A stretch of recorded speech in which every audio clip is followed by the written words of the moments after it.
Z tym tytułem, muszę mieć jeszcze mikrofon, pasowałoby. Więc z tym tytułem jest o tyle problem, że Ula mnie poprosiła, żebym przygotował jakąś prezentację, zanim w ogóle wiedziałem, co chcę powiedzieć.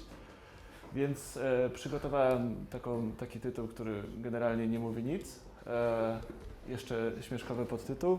Kto kojarzy Poranek Kojota, ten wie, o co chodzi. A może nie tyle każda porażka jest nawozem sukcesu, co w sumie powinna być, a że moje życie zawodowe obfitowało w porażki, to bardzo chętnie o nich trochę opowiem. Bardzo długo się zastanawiałem w ogóle, jak podejść do tej prezentacji, czy to ma być taka bardziej techniczna, czy może nietechniczna prezentacja, bo z jednej strony takie techniczne porażki, one nie są jakoś systemowe, to są jakieś takie jednorazowe błędy, które się zdarzają, odchodzą i one za bardzo do życia nic nie wnoszą, chyba że ktoś rzeczywiście, nie wiem, bazę danych wywali i się okaże, że restorów nigdy nie ćwiczył. Więc pomyślałem, że może warto by poruszyć takie kwestie bardziej systemowe. Więc to nie do końca będzie o bugach, będzie o początkach, niekoniecznie o początkach w mojej karierze, bo tutaj zacznę od mojej, powiedzmy, największej porażki, która nie bardzo była związana jakby z programowaniem, tylko jakąś taką szerszą inicjatywą. Ona się zdarzyła 2 lata temu. Więc tą porażką jest coś, co było separacją.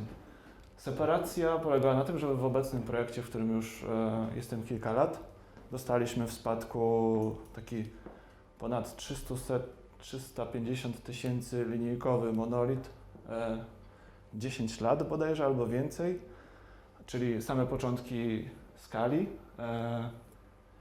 Dostaliśmy go w spadku, został oczywiście napisany, agregował w sobie 2, a ja twierdzę, że to były 3 aplikacje, więc na początku pracowaliśmy właśnie w tym zestawieniu, gdzie byliśmy, 2 zespoły pracowały na jednym codebase'ie, potem zostało to jakoś na szybko podzielone po pakietach. Część wspólna, która w sumie była najbardziej istotna, została, co ciekawe, oczywiście to nie był nasz pomysł, wydzielona do bibliotek, które potem były dołączane do tych 2 aplikacji. Te aspekty, które były w tych, powiedzmy, bibliotekach, to były trzymane w wspólnej bazie danych, czyli to był dosyć duży problem, bo implementacja wyciekała.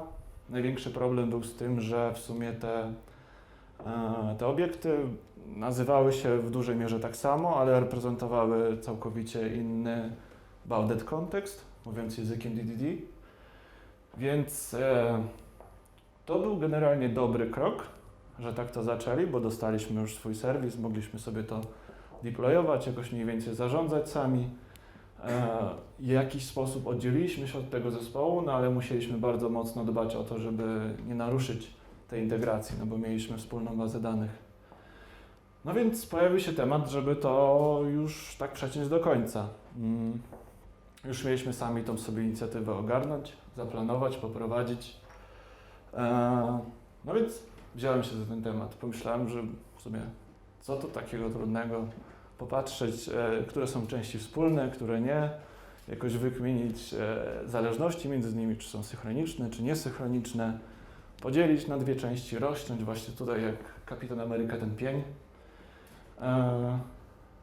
Wyglądało to z takiej perspektywy, że to nie będzie nic wielkiego. Stwierdziłem tak na oko, oczywiście kompletnie nie wiedząc, skąd tą liczbę wziąłem, że no, to będzie 1 kwartał. Trochę się to niestety pokrywało z tym, że mamy u klienta ustawiane cele kwartalne, więc kwartał wydał mi się taką atomiczną jednostką czasu z całkiem dobrym marginesem.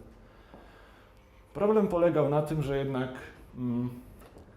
okazało się, że to nie jest tak łatwe, że ja nie jestem Kapitanem Ameryką, a ten kawałek kodu, który trzeba było rozerwać, wcale nie jest nadrąbanym pniakiem. Okazało się, to wygląda tak, czyli jak kto kiedykolwiek operował siekierą, doskonale wie, jakie to uczucie, kiedy trzeba rąbać to drewno w poprzek. Okazało się, że ta inicjatywa potrwała oczywiście znacznie dłużej. My tam ogłosiliśmy, że zajmie to nam kwartał, nie ma problemu, przygotujemy się do tego. Miał być też drugi zespół zaangażowany w tą pracę, jednak okazało się, To też nauczka z współpracy z innymi zespołami. Zespół w ogóle rozlokowany w Wietnamie, więc komunikacja była taka sobie z powodów i językowych, i kulturowych, i stref czasowych. Oni mieli inne priorytety, więc zostaliśmy sami. Zadeklarowaliśmy sobie radośnie, że zajmie to kwartał. Oczywiście kwartał minął. Nie zrobiliśmy tego. W dużej mierze wynikało to też z tego, że była to taka inicjatywa, ale nie do końca to było nasze główne zadanie. To było raczej coś, co było trzecie w kolejce priorytetów z zadań, które robiliśmy, więc wcale to nie wyglądało tak, że mamy 100% czasu poświęcone na właśnie tą rzecz. Drugą sprawą było to, że tak naprawdę estymowałem coś, czego nie wiedziałem. Ta estymata poszła do góry, poszła do biznesu. Bardzo szczegółowo opisałem, co jest do zrobienia, jakie są rzeczy.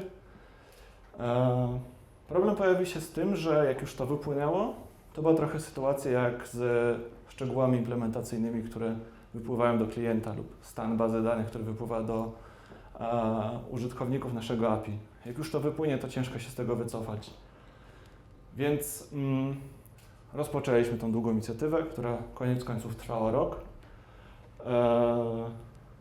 Nie została zakończona, ponieważ jak już mniej więcej ogarnęliśmy się z tym, już straciliśmy w ogóle nasze dziwne poczucie, że mamy tutaj mnóstwo czasu włożonego, trzeba to jakoś docisnąć do końca, no bo praca będzie stracona.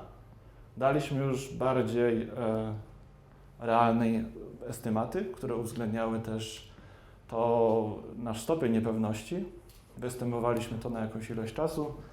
No i okazało się, że w sumie to jednak jest za dużo.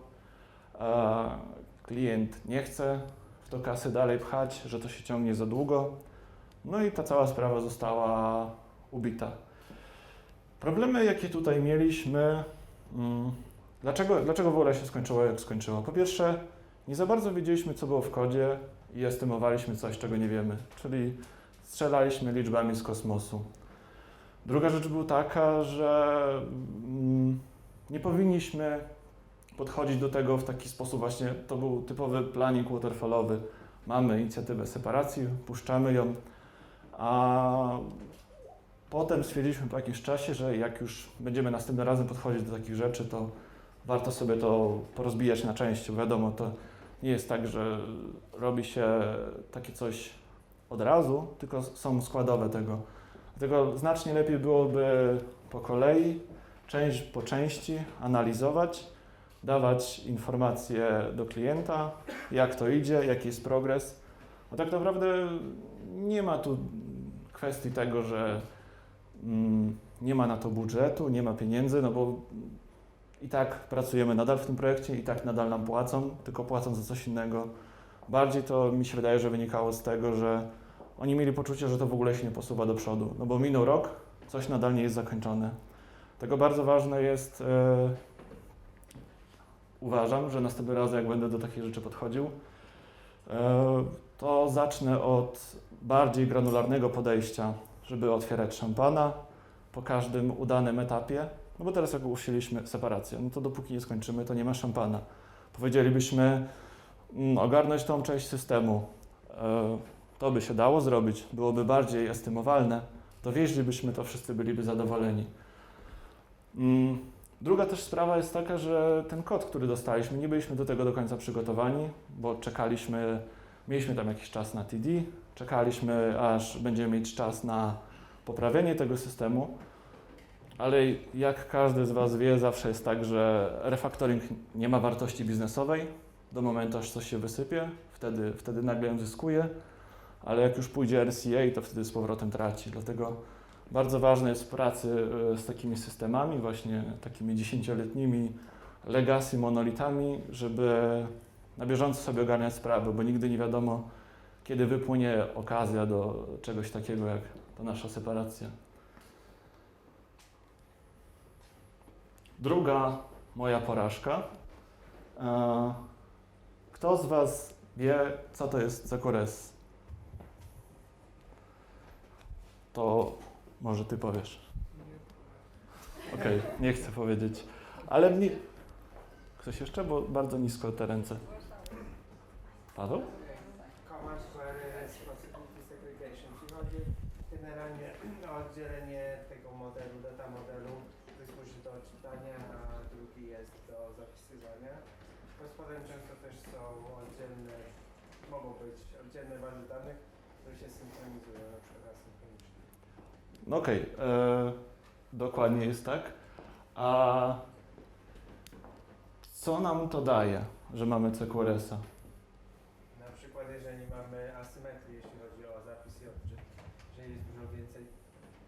jeżeli jest dużo więcej odczytów, to wtedy dobrze jest mieć taki oddzielny model podzielony. Ewentualnie jeżeli też stosuje się w przypadku raportowania, wtedy ten model odczytu jest po prostu takim raportem, czy też widokiem. Mhm. W połączeniu z event sourcingiem właśnie też tak to można. Oczywiście. Też się spotkałem z tym z event sourcingiem. No oczywiście, bo jakoś trzeba te eventy, które mamy zapisane w tej Cassandrze nieszczęsnej przedstawić, chyba że piszemy jakiś newsfeed, aczkolwiek i tak to się wtedy nie sprawdza. Właśnie to jest ta kwestia. CQRS, tu jest w ogóle screen od Martina Fowlera. Faktycznie on mówi o separacji modelu zapytań i modelu comment, write modelu. Niekoniecznie on tutaj pokazuje i niekoniecznie to musi być prawdą, że to muszą być osobne bazy danych, to muszą być osobne serwisy. Daję tu CQRS jako taki przykład naszego generalnego podejścia w IT do technologii. Do tego, to też w sumie coś podobnego, co Kamil powiedział, tylko może nie od tyle perspektywy biznesowej, tylko technologicznej.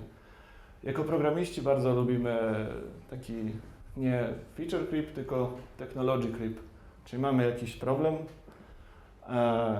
który najczęściej nie jest problemem użytkowników, najczęściej w ogóle nie jest problemem, no ale wiadomo, przeczytaliśmy blog posta, CQRS, w ogóle mamy event sourcing też, no fajnie, to już trzeba ten CQRS. Patrzymy na takie rzeczy zawsze pod kątem rozwiązania jednego problemu, a nie zwracamy uwagi na to, jakie inne problemy on niesie, z którymi ja się spotykałem i ludzie też na nie za bardzo nie zwracali uwagi.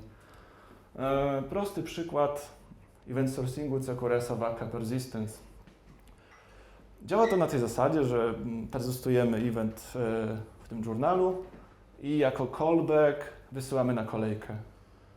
No okej, wysyłamy, a co jak się nie wyśle? Ten event nie jest wycofywany z journala, a co jak się wyśle, tylko po drugiej stronie zginie, zostanie odrzucone, mnóstwo rzeczy się stanie. Mamy tutaj tak naprawdę dwa data story.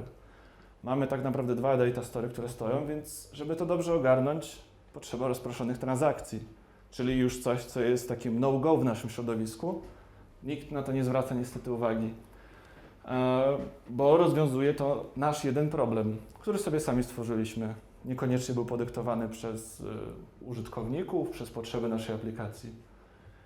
Jeszcze większy problem, który też na przykładzie CQRS-a bardzo dobrze obrazuje nasze podejście do technologii, do pisania aplikacji, wynika z tego, i się to doświadczyłem na własnej skórze, że mamy ten read model, mamy ten write model.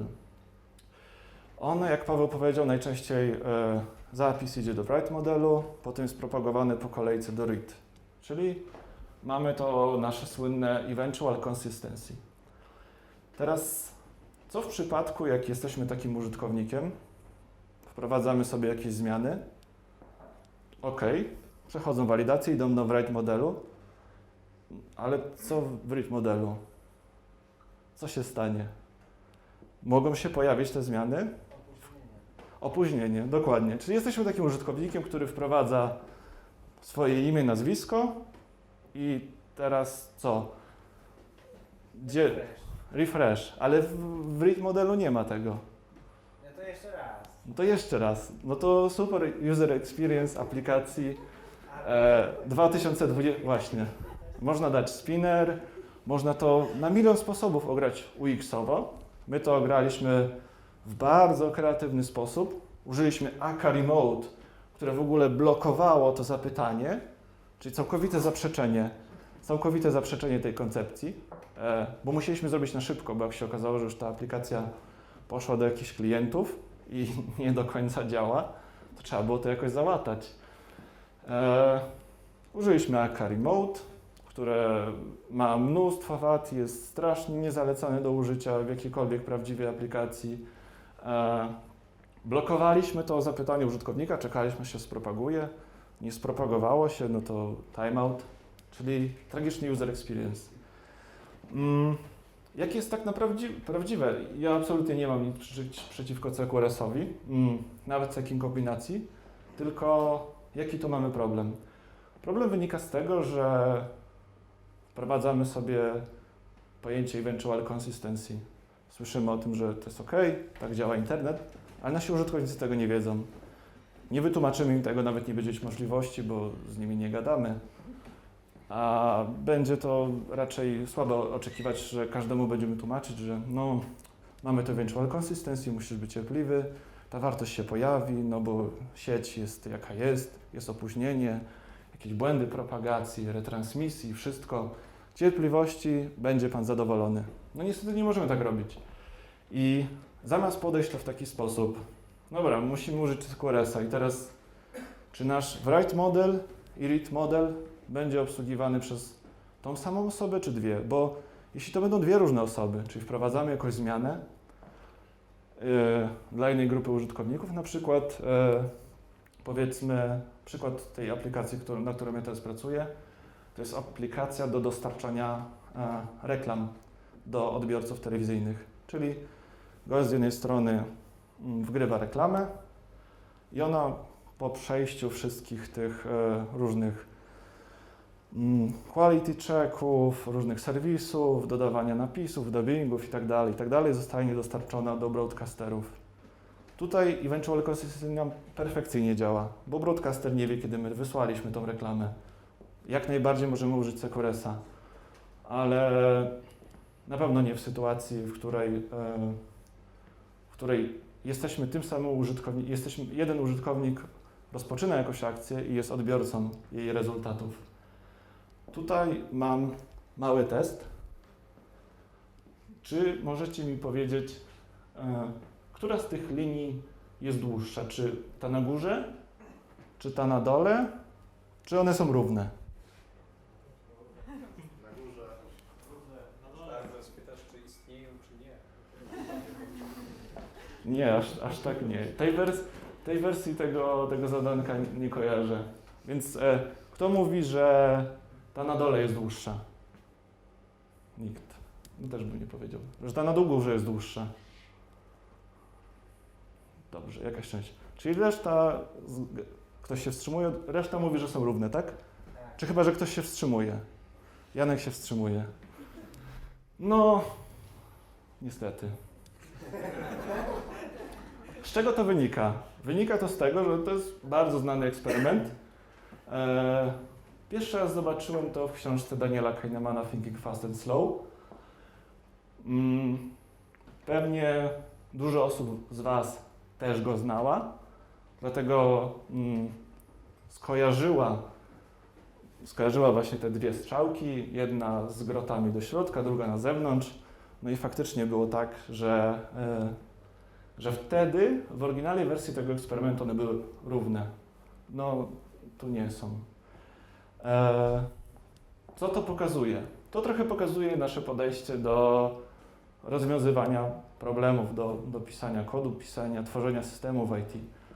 Mamy jakieś skojarzenie, czyli widzimy, że mamy jakiś problem i mamy trochę takie odruchy jak ten słynny pies Pawlowa, gdzie kojarzymy jakiś problem z przeszłości, z blog postu, no to dajemy rozwiązanie, które pamiętamy, że tam było. Jakie w ogóle powinno być rozwiązanie prawidłowe? Bo tak naprawdę Widząc te dwie linie, co powinniśmy zrobić? Dokładnie. Dokładnie. Powinniśmy po prostu zmierzyć. Tak samo jest właśnie z wyborem technologii. Wybieramy technologię. Ja wybierałem technologię, bo to w sumie to jest prezentacja o mnie. Ja byłem strasznym fanboyem Skali, Aki, wszystkiego tam naokoło. Nawet w Shapelessa trochę wchodziłem. Nie wiem po co. Wybieramy technologię, bo nam się to podoba, bo jest coś fajnego, coś nowego. Jest coś do wpisania do CV, można się pochwalić kolegom. To nie ma nic absolutnie z tym złego, trochę to wynika z tego, że aktualnie oferty pracy i CV, oferty pracy wyglądają bla bla bla bla, Akka, Cassandra, Kafka, Scala, Cats. Nie ma nic oprócz tego. Dlatego ludzie w swojej pracy optymalizują to, co spowoduje, że będą mieć większe bezpieczeństwo, większe szanse zatrudnienia dalej. Powinniśmy mierzyć, powinniśmy wiedzieć, jakie mamy kryteria do spełnienia, jak w przypadku właśnie CQRS-a.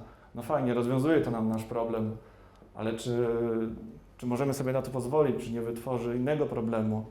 Jakie są w ogóle warunki, które musimy spełnić w naszej aplikacji, żeby on przyniósł jakąś wartość? Znaczy nie jakąś.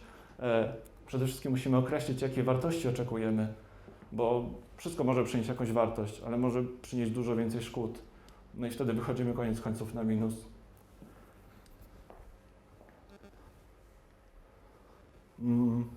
To też trochę w temacie jeszcze technologicznym. Limits. Kolejna rzecz, na której się przejechałem. Jest to rzeczą bardzo oczywistą, że pisząc aplikację, nasza aplikacja jest modelem rzeczywistości, czyli jest jakby jakoś jej okrojoną częścią. W związku z tym najczęściej, jako że okrajamy tą część, nie jesteśmy w stanie uchwycić całości, wprowadzamy sobie jakieś walidacje. Jakie walidacje przychodzą Wam do głowy? Co możemy walidować? No wszystko, ale to w sensie nie zna... Najczęściej to jakiś formularz. Okej, czyli dane wejściowe. Tak, no oczywiście. To jest coś, co jest i ja się niestety tylko na tym zatrzymałem, bo prawda jest taka, że to nie wszystkie nasze założenia, bo wiadomo, tak naprawdę bardzo często odchodzimy od tego, że mamy wymagania funkcjonalne i niefunkcjonalne. Rzadko kiedy się zdarza, mi się rzadko kiedy zdarzyło, żeby ktokolwiek poruszał temat wymagań funkcjonalnych. Sprawdzamy, czy ciągi znaków mają odpowiednią długość, sprawdzamy, czy dana operacja wydarzyła się w określonym stanie aplikacji, ale nie sprawdzamy, na ile nasza aplikacja może sobie pozwolić. Bardzo łatwo jest dopuścić do takiej sytuacji jak tutaj, gdzie puszczamy po prostu wodę, ona nie nadąża wypływać i nam się przelewa z tego naszego zlewu. Jak wyglądał mój problem? Mój problem wyglądał tak, że w tej aplikacji, w tym systemie, nad którym teraz pracuję, zasadniczo użytkownicy składają zamówienia na te reklamy. Jak wiadomo, każde zamówienie ma jakiś, u nas to nazywamy order item. No i nigdy nie wpadł na pomysł, ja bym nie wpadł na pomysł, żeby rzeczywiście sprawdzać ilość tych order itemów. I zdarzyła nam się kiedyś taka sytuacja, że nie pamiętam już jaka to była liczba. Nie wiem, czym to była spowodowana, bo udostępniamy API, może coś się, nie wiem, zawiesiło na froncie, nie mam pojęcia, ale skończyło się tym, że jakiś użytkownik, Warner Bros. Swoją drogą, wygenerował tak strasznie dużą liczbę order itemów, że spowodowało to out of memory na jednym serwerze. No to jak się nie powiodło, to retry i następny. I tak strzelał jak do kaczek do naszej aplikacji i ubijał raz za razem. Innym razem mieliśmy taką sytuację, kiedy udostępniamy taki kreator kreator zapytań, ponieważ mamy Elasticsearcha, użytkownicy, ci po drugiej stronie, ci nadawcy telewizyjni mogą sobie tworzyć rzeczywiście dosyć złożone i praktycznie nielimitowane te zapytania w jakimś tam modelu przez nas określonym. I zdarzyła się sytuacja, w której wygenerowali zapytanie do Elasticsearcha, które samo zapytanie, czyli ciąg znaków, ważył 130 mega.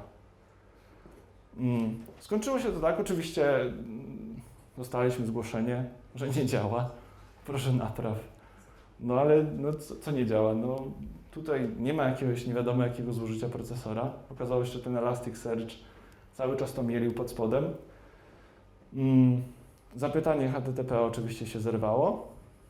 Poszła jakaś tam odpowiedź, ale co już poszło do tego Elasticsearcha, no to go zatkało. I tak sobie leżał do momentu, że go zrestartowaliśmy.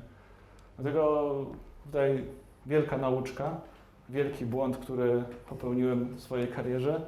Ograniczanie się tylko do jednego wymiaru, jaki widzimy. Zazwyczaj to jest pierwsza rzecz, która nam przychodzi do głowy, czyli na przykład jak w przypadku walidacja tych wymagań biznesowych, ale mamy też pod spodem drugi wymiar, jakim jest infrastruktura i tym też musimy się zająć.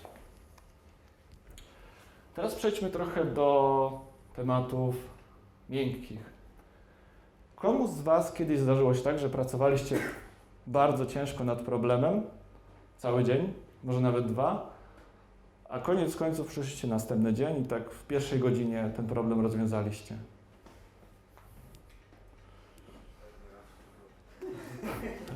Podejrzewam, że tak każdemu się zdarzyło.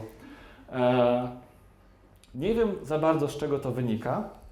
Różne dziwne, jak tam było napisane w moim bio, książki przeczytałem. Różne teorie można by to podsunąć. Jedni by powiedzieli, że mamy coś takiego jak unconscious mind, który polega na tym, że jak o czymś nie myślimy aktywnie, to nasz mózg i tak nadal procesuje sobie te rzeczy w tle i potem, i to jest jakaś bardziej wydajna część naszego mózgu, no i potem nagle przychodzimy i on nam podsuwa w jakiś magiczny sposób te rzeczy. Inna teoria z kolei, to się tak nazywa widzenie tunelowe. Pierwszy raz przeczytałem to w książce Better, Faster, coś tam, Charlesa Duhigga. Stronger, Faster, Better, czy jakoś tak. To jest ten gość, który napisał The Power of Habit. Widzenie tunelowe polega na tym, że to są właśnie te przysłowiowe klapki na oczach, że skupiamy się na rzeczach, które są przed nami, które mamy przed oczami i często one nas prowadzą w ślepą uliczkę, bo idziemy sobie tym tunelem, nie widzimy nic, co jest naokoło i kończy się właśnie w ten sposób, że spędzamy cały dzień na poruszaniu się w kręgach. Znaczy, ja spędzałem całe dnie na poruszaniu się w kręgach, aż w końcu znajdowałem to rozwiązanie. Problem wynikał w dużej mierze z tego, że nigdy nie poświęcałem za bardzo uwagi na to, w jaki sposób pracuję. Zawsze, jak coś było trzeba zrobić, byłem w stanie pracować bardzo długie godziny, ale nigdy nie zastanawiałem się nad rzeczami jak organizacja czasu, jak koncentracja. Do momentu też przeczytałem książkę Cala Newporta Deep Work, która mniej więcej mówi o tym. To jest dosyć znany autor, aczkolwiek może nie aż tak szeroko. Generalnie jest absolwentem MIT, jest naukowcem, informatykiem, teraz pracuje na Georgetown University. On w tej książce opisuje, jak bardzo ważna jest koncentracja w tej nowej ekonomii, jak on to nazywa, w której podchodzimy pod kategorię knowledge workers.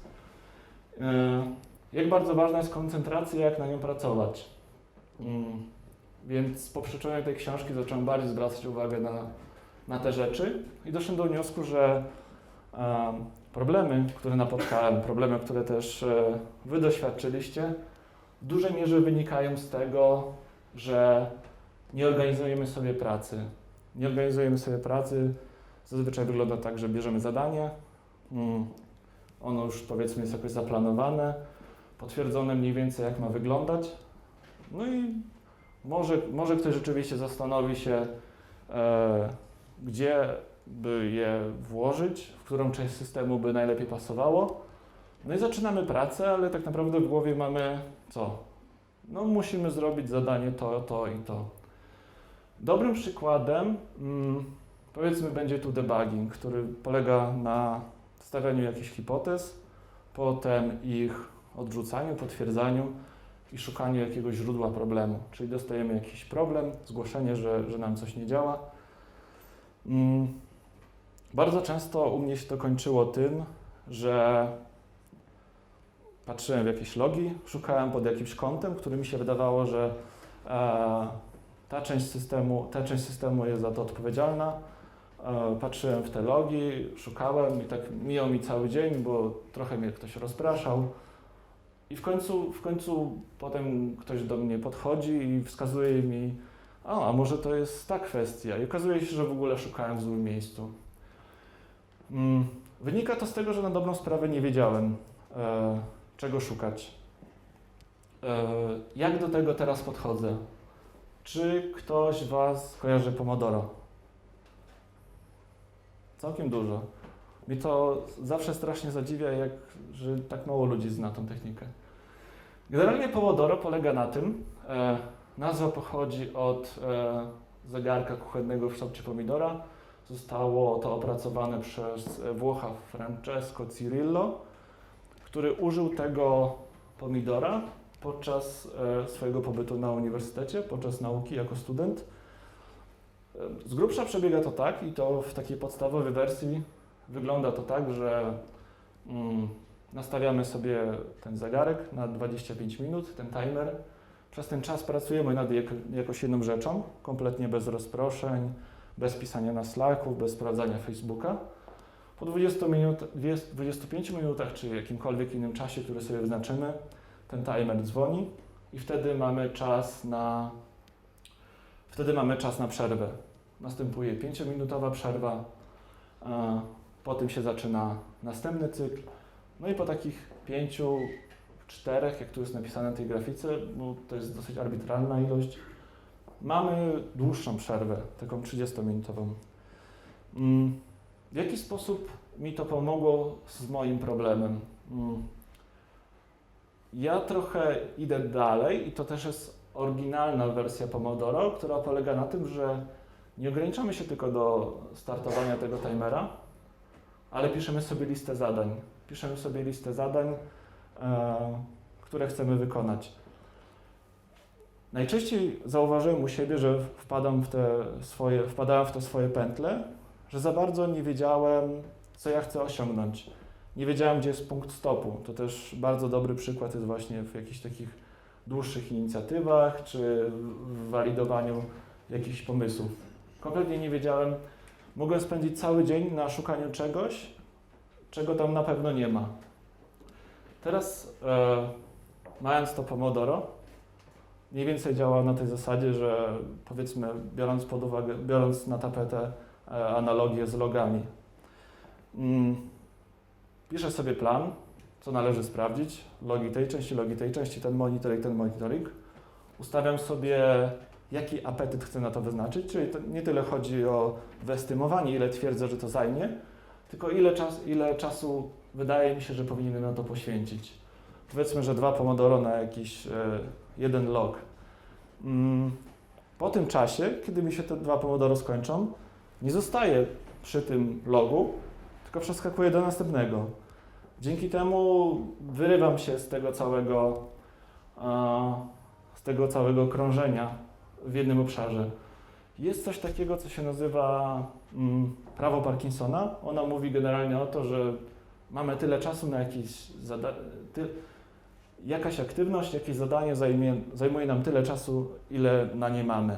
Więc jeśli mamy cały dzień, nieskończoną ilość dnia, jesteśmy w stanie krążyć w takich kółkach. A teraz moim tutaj cytrynowym granatem w przypadku organizacji pracy, w przypadku tego, jak teraz pracuję, jest właśnie Pomodoro, które pozwala mi nie wpaść w ten cykl, planować sobie czas i co najważniejsze, co jakiś czas odpoczywać. Rozgadałem się trochę, a już czas nam dobiega końca, więc wydaje mi się, że na tym zakończymy, pomimo, że tam jeszcze jakieś inne slajdy są, ale biorąc pod uwagę moją lekcję z separacji, pierw zacząłem od rzeczy ważniejszych. Tutaj czas nam ucina, więc można bez żalu przeskoczyć resztę. Może coś jeszcze z niej zrobię, przynajmniej teraz będę w stanie dobrać lepszy tytuł, bo już będę wiedział, o czym chcę mówić. I to tyle. Czy są jakieś pytania?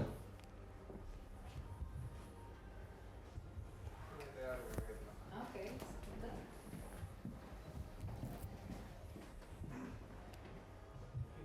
Ja mam takie pytanie odnośnie tego pierwszego przykładu. Jak w zasadzie rozmawiać z klientem, czy ewentualnie z managementem w przypadku takich pomyłek, kiedy musimy na przykład powiedzieć, że no sorry, to nie jest kwartał, tylko to jest rok, albo ewentualnie, że wycena jest zła. Wydaje mi się, że ludzie z tak zwanego biznesu doskonale sobie zdają sprawę, że takie rzeczy się przedłużają, więc im wcześniej o tych poinformujemy, tym to będzie lepiej odbierane. I jestem pewien, że oni są w stanie nam w tym pomóc, bo niekoniecznie może się okazać, że możemy jakoś okroić ten tak zwany scope.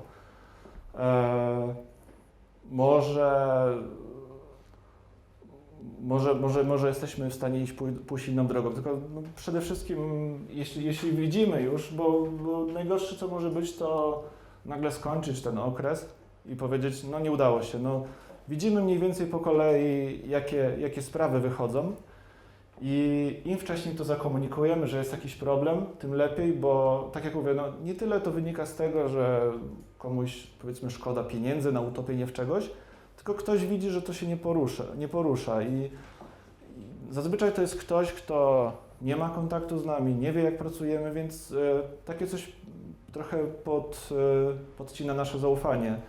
I nie tyle jest właśnie problem z pieniędzmi, tyle co pewnie oni się boją trochę, ci słynni ludzie z biznesu, że to się nigdy nie skończy, że nie będzie żadnego progresu i że nic się sensownego nie stanie i zamiast coś można zrobić coś pożytecznego.